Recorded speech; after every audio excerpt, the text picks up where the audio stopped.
भी इंसान को अमर बना सकता है, मगर कोई भी इंसान इस स्टोन के आसपास जाने से भी डरता है, क्योंकि इस स्टोन की रखवाली अजीब और विशालकाय जानवर करते हैं। यही नहीं, जिस किसी ने भी इस स्टोन को पाने की कोशिश की है, वो आज तक कभी भी अपने घर वापस नहीं लौटा। मास्टर ताइची और उनकी वाइफ चैन, जिन्हें स्टोन के बारे में सब कुछ पता था, वो नहीं चाहते थे कि ये स्टोन किसी गलत हाथों में लगे। इसलिए वो दोनों बीस्ट माउंट में आ जाते हैं ताकि वो स्टोन को सेफ रख सकें। चैन, जिसे बहुत जोरों की प्यास लगी थी, वो पानी पीने के लिए एक छोटे से तालाब के पास आती है, लेकिन पानी में मौजूद एक क्रीचर उस पर हमला कर देता है और उसे पानी में खींचने की कोशिश करता है। चैन खुद को बचाने की कोशिश करती है, लेकिन वो क्रीचर उसका एक हाथ काट देता है और उसे दोबारा से पानी में खींचने की कोशिश करता है, लेकिन चैन अपनी तलवार का इस्तेमाल करके उस क्रीचर को मार डालती है और पानी से बाहर आ जाती है। बाहर आने के बाद चैन वहाँ से भागने की कोशिश करती है, लेकिन एक दूसरा क्रीचर चैन को पकड़ लेता है और उसे मार कर खा जाता है। मूवी का सीन चेंज होता है और हम चेंग फेंग और उसकी छोटी बहन यान रान को देखते हैं, जिन्होंने एक बच्चे को किडनैप किया हुआ था। दरअसल चेंग फेंग उस बच्चे का इस्तेमाल करके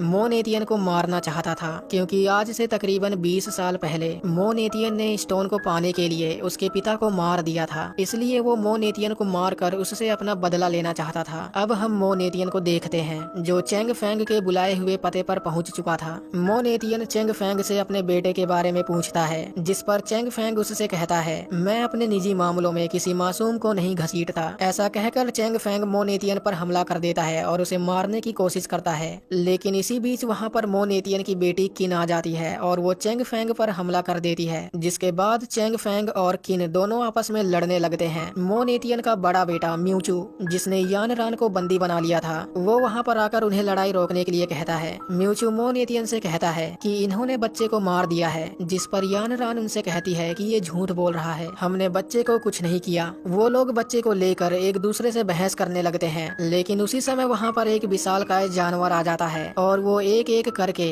वहाँ पर मौजूद सिपाहियों को मारने लगता है। चेंग फेंग उन्हें हिलने से मना करता है, लेकिन एक सिपाही जो बहुत ज्यादा डर गया था, वो अपनी जान बचाकर वहाँ से भागने की कोशिश करता है, लेकिन वो क्रीचर उसका पीछा करता है और उसे मार कर खा जाता है। क्योंकि वो क्रीचर जमीन के नीचे रहकर शिकार किया करता था, इसलिए किन उसकी इस कमजोरी का फायदा उठाती है और उसे पत्थरों से बने एक टेम्पल के पास ले आती है। टेम्पल के पास आते ही किन उस जानवर पर एक बड़ा सा पत्थर गिरा देती है और अपनी तलवार का इस्तेमाल करके उस जानवर को मार डालती है। उस क्रीचर को मारने के बाद जब किन अपने फादर के पास वापस आती है, तब वो पाती है कि चेंग फेंग उसके फादर को जहर देकर वहाँ से जा चुका है। किन अपने फादर को मरते हुए नहीं देख सकती थी, इसलिए वो चेंग फेंग को ढूंढने का फैसला करती है। अब हम चेंग फेंग और यानारन को देखते हैं, जो एक जगह पर बैठकर आराम कर रहे थे, लेकिन तभी वहाँ पर एक आदमी आ जाता है। चेंग फेंग को लग रहा था कि वो आदमी उन्हें मारने आया है, इसलिए वो उस आदमी पर हमला कर देता है, लेकिन जब वो आदमी अपने चेहरे से मास्क हटाता है, तब उसे पता चलता है कि ये आदमी कोई और नहीं बल्कि उसका चाचा किन्जी है। किन्जी चेंग फेंग को एक मैप देता है और उससे कहता है, मरने से पहले ये मैप तुम्हारे पिता तुम्हें अपने हाथों से देना चाहते थे, मगर क्योंकि उनके पास ज्यादा समय नहीं था, इसलिए ये काम उन्होंने मुझे सौंप दिया। वो चाहते थे कि तुम ताइची स्टोन को दोबारा से ढूंढो और अपना राज्य स्थापित करो। ऐसा कहकर किन्जी उन्हें जमीन के नीचे बनी गुफा के अंदर ले आता है। चेंग फेंग एक मसाल जलाता है और मैप को पढ़ने की कोशिश करता है, लेकिन उसी समय वहाँ पर किन आ जाती है और वो उन लोगों पर हमला कर देती है। किन चेंग फेंग से एंटीडोट मांगती है ताकि वो अपने फादर को ठीक कर सके, लेकिन तभी एक स्क्विड जैसा दिखने वाला जानवर जमीन फाड़कर बाहर निकलता है और एक एक करके सब लोगों को मारना शुरू कर देता है। वो लोग उस क्रीचर से बचने के लिए दूसरी तरफ आ जाते हैं, लेकिन वो क्रीचर पत्थरों को ड्रिल करके उन लोगों पर हमला कर देता है और उन्हें मारने की कोशिश करता है। चेंग फेंग देखता है कि जो लोग शांति से खड़े हुए हैं, वो क्रीचर उन्हें कुछ नहीं कर रहा। वो क्रीचर की इस कमजोरी का फायदा उठाता है और उसे बहुत बुरी तरह मारता है, जिसके बाद वो क्रीचर वहाँ से चला जाता है। लेकिन क्योंकि वो क्रीचर मैप को अपने साथ ले गया था, इसलिए चेंग फेंग उस क्रीचर का पीछा करता है और गुफा के दूसरी तरफ आ जाता है, जहाँ एक पागल आदमी उस पर हमला करके उससे फाइट करने लगता है। लेकिन उस क्रीचर के जाते ही वो आदमी भी वहाँ से चला जाता है। उस क्रीचर का पीछा करते हुए चेंग फेंग गुफा के दूसरी तरफ आ जाता है, जहाँ पर उसकी नजर एक बड़ी सी मकड़ी पर जाती है। लेकिन जब म्यूचू की नजर उस बड़े से स्पाइडर पर जाती है, तब वो काफी डर जाता है और वहाँ से भागने की कोशिश करता है, मगर जल्दबाजी में उसका पैर एक ट्रिगर पर पड़ जाता है, जिसके चलते दरवाजा बंद हो जाता है, क्योंकि वहाँ से बाहर निकलने का एकमात्र रास्ता बंद हो चुका था। इसलिए चेंग फेंग मैप को रीड करके यहाँ से बाहर निकलने का कोई दूसरा रास्ता ढूंढने लगता है। जिन जालों पर मकड़ी की प्रतिक्रिया नहीं हो रही थी वो उन जालों पर निशान लगा देता है और उसी रास्ते पर आगे बढ़ने लगता है। गुफा के दूसरी तरफ पहुँचने के बाद वो वहाँ पर एक रस्सी बांध देता है। उस रस्सी का इस्तेमाल करके सब लोग गुफा के दूसरी तरफ आ जाते हैं। लेकिन जब यान रान की बारी आती है तब उसकी फ्लूट नीचे गिर जाती है, क्योंकि ये फ्लूट उसके लिए बहुत ज्यादा कीमती थी। इसलिए वो उसे लेने के लिए नीचे कूद जाती है, लेकिन वो मकड़ी उसे देख लेती है और उस पर हमला करके उसे मारने की कोशिश करती है। लेकिन चेंग फेंग जैसे तैसे करके उसे बचा लेता है। लेकिन इसी बीच मकड़ी का एक पैर कट जाता है और उससे निकलने वाला जहरीला पदार्थ किन की बॉडी पर जाकर लग जाता है। जब उन्हें इस बात का पता चलता है तब यान रान उसका इलाज करती है और उसकी बॉडी से सारा जहर निकाल देती है। यान रान किन से कहती है, हमने तुम्हारे फादर को जहर नहीं दिया। किन उससे कहती है, मुझे पता है क्योंकि मैंने चेंग फेंग के हाथ को छुआ था,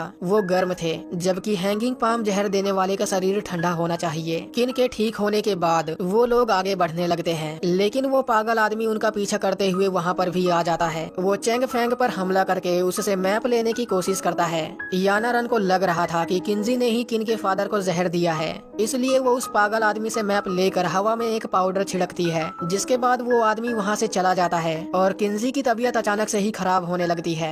चेंग फेंग यान रान से कहता है, तुम्हें पता है कि मेरे चाचा की तबीयत खराब है, फिर तुमने ऐसा क्यों किया? मगर इससे पहले कि यान रान कुछ बोल पाती, चेंग फेंग उस पर चिल्लाने लगता है और उसे अपने पीछे आने से मना कर देता है। वो यान रान को वहीं पर छोड़ देता है और बाकी लोगों को लेकर आगे बढ़ने लगता है। कुछ दूर चलने के बाद आखिरकार वो लोग उस जगह पर पहुंच जाते हैं जहां पर ताइची स्टोन को छिपाया गया था। लेकिन वो पागल आदमी जो पहले से ही वहां पर मौजूद था, वो उन लोगों पर हमला कर देता है और उनसे ताइची स्टोन के बारे में पूछता है। वो लोग उस पागल को वहां से भगाने की कोशिश करते हैं, लेकिन कुछ देर बाद वो अजीबोगरीब हरकतें करने लगता है और जमीन को खोदने लगता है। मिट्टी के हटते ही एक विशालकाय जानवर जमीन से बाहर निकलता है और एक एक करके उन लोगों पर हमला कर देता है। लेकिन चेंग फेंग उस क्रीचर से फाइट करता है और उसे बुरी तरह घायल कर देता है। चेंग फेंग देखता है कि ताइची स्टोन कहीं और पर नहीं बल्कि उन दोनों चूहों के पेट में है। वो स्टोन लेने के लिए उन चूहों की तरफ बढ़ता है, लेकिन उसे उन दोनों पर दया आ जाती है, इसलिए वो वहीं पर रुक जाता है। अब हम यान रान को देखते हैं जो पत्थरों पर बने निशान से समझ चुकी थी कि किन के फादर को जहर देने वाला कोई और नहीं बल्कि किन्जी है। यान रान चेंग फेंग को सच बताने के लिए उसके पास जाती है, मगर तब तक काफी देर हो चुकी थी क्योंकि किन्जी ने चूहे के पेट को फाड़कर स्टोन को बाहर निकाल लिया था। चेंग फेंग अपने चाचा से पूछता है कि आपने ऐसा क्यों किया, जिस पर वो उसे बताता है कि मैं कबीले का सबसे काबिल स्टूडेंट था। मैं हमेशा से ही स्टोन की रक्षा करना चाहता था, लेकिन लोगों ने मेरी काबिलियत को कभी नहीं देखा और उन्होंने स्टोन की रक्षा करने के लिए तुम्हारे पिता को चुना। मुझसे ये सब बर्दाश्त नहीं हुआ, इसलिए मैंने कबीलों के बीच लड़ाई करवा दी और मौका मिलते ही मैंने मैप को चुरा लिया ताकि स्टोन का इस्तेमाल करके मैं शक्तिशाली बन सकूं। ये सब सुनने के बाद यान रान को बहुत गुस्सा आता है और वो उस पर हमला करके उसे मारने की कोशिश करती है, लेकिन किन्जी उससे बहुत ज्यादा ताकतवर था, इसलिए वो उसे उठाकर दूर फेंक देता है और चेंग फेंग के सामने उसका गला दबाकर उसे मार डालता है। म्यूचू को लग रहा था कि किन्जी किन को भी मार देगा, इसलिए वो किन को पत्थरों के बीच छिपा देता है और बाहर आकर उससे लड़ने लगता है। म्यूचू बार बार उसे लंगड़ा लंगड़ा कह रहा था, इसलिए उसे म्यूचू पर बहुत गुस्सा आता है और वो म्यूचू की गर्दन मरोड़कर उसे मार डालता है। अब हम उस पागल आदमी को देखते हैं जो चेंग फेंग को उठाने की कोशिश कर रहा था ताकि वो उससे ताइची स्टोन के बारे में पूछ सके, लेकिन तभी उसकी नजर चेंग फेंग के गले में लटके लॉकेट की तरफ जाती है और उसे सब कुछ याद आ जाता है। लेकिन इसी बीच चेंग फेंग को होश आ जाता है और वो उस पागल आदमी से दूर हट जाता है। जब उसे उस आदमी का चेहरा दिखता है तब उसे पता चलता है कि वो पागल आदमी कोई और नहीं बल्कि उसके पिता हैं, जो कि अभी तक जिंदा थे, क्योंकि उसके पिता की याददाश्त अब वापस आ चुकी थी। इसलिए उसके पिता उसे सारी बात बता देते हैं कि किस तरह से वो यहाँ पर ताइची स्टोन को छिपाने आया था, मगर यहाँ से बाहर ना निकल पाने की वजह से वो पागल हो गया, क्योंकि बीस्ट माउंट अब धीरे धीरे टूट रहा था। इसलिए वो चैंग को एक सीक्रेट डोर की तरफ ले जाता है ताकि वो उसे यहाँ से बाहर निकाल सके। वो चैंग को बाहर तो निकाल देते हैं, मगर पैर पर पत्थर गिर जाने की वजह से वो दोबारा से वहीं पर फंस जाते हैं। अब हम किन्जी को देखते हैं जो मोनेतियन को मारने के लिए उसके पास आ जाता है। इससे पहले कि किन्जी मोनेतियन को मार डाले, किन उस पर हमला कर देती है और उसे मारने की कोशिश करती है, मगर क्योंकि किन्जी अब इमोर्टल हो चुका था इसलिए उस पर किसी भी चोट का कोई भी असर नहीं होता और वो किन को उठाकर दूर फेंक देता है। किन को बुरी तरह मारने के बाद वो मो नेतियन को भी मार डालता है। इससे पहले कि वो किन को भी मार डाले, चेंग फेंग वहाँ पर आकर उससे फाइट करता है और उसे बहुत बुरी तरह मारता है। वो किन्जी को ताई ची स्टोन वापस लौटाने के लिए कहता है, मगर किन्जी उसकी जरा भी नहीं सुनता और वो ताई ची स्टोन को निगल जाता है। मगर ताई ची स्टोन को निगलने के बाद वो बूढ़ा हो जाता है और अपनी बची कुची ताकत का इस्तेमाल करके वो चेंग फेंग से फाइट करता है। लेकिन चेंग फेंग उसे बहुत मारता है और उसे उठाकर दूर फेंक देता है। जमीन पर गिरते ही उसे वॉमिटिंग होने लगती है और स्टोन उसके पेट से बाहर आ जाता है। किन्जी नहीं चाहता था कि वो स्टोन चेंग फेंग के हाथ लगे, इसलिए वो स्टोन को तोड़ने की कोशिश करता है। लेकिन तभी एक चूहा जमीन को फाड़कर बाहर आता है और उसे मार कर खा जाता है। इससे पहले कि वो चूहा स्टोन को भी निगल जाए, चेंग फेंग उस चूहे को वापस गड्ढे में ढकेल देता है और ताई ची स्टोन को अपने पास रख लेता है। चेंग फेंग जानता था कि जब तक ये स्टोन धरती पर रहेगा तब तक लोग इसे ढूंढने की कोशिश करते रहेंगे। चेंग फेंग नहीं चाहता था कि ये स्टोन अब किसी और के हाथ लगे, इसलिए वो ताई ची स्टोन को लेकर गड्ढे में कूद जाता है। और इसी के साथ ये मूवी यहीं पर खत्म।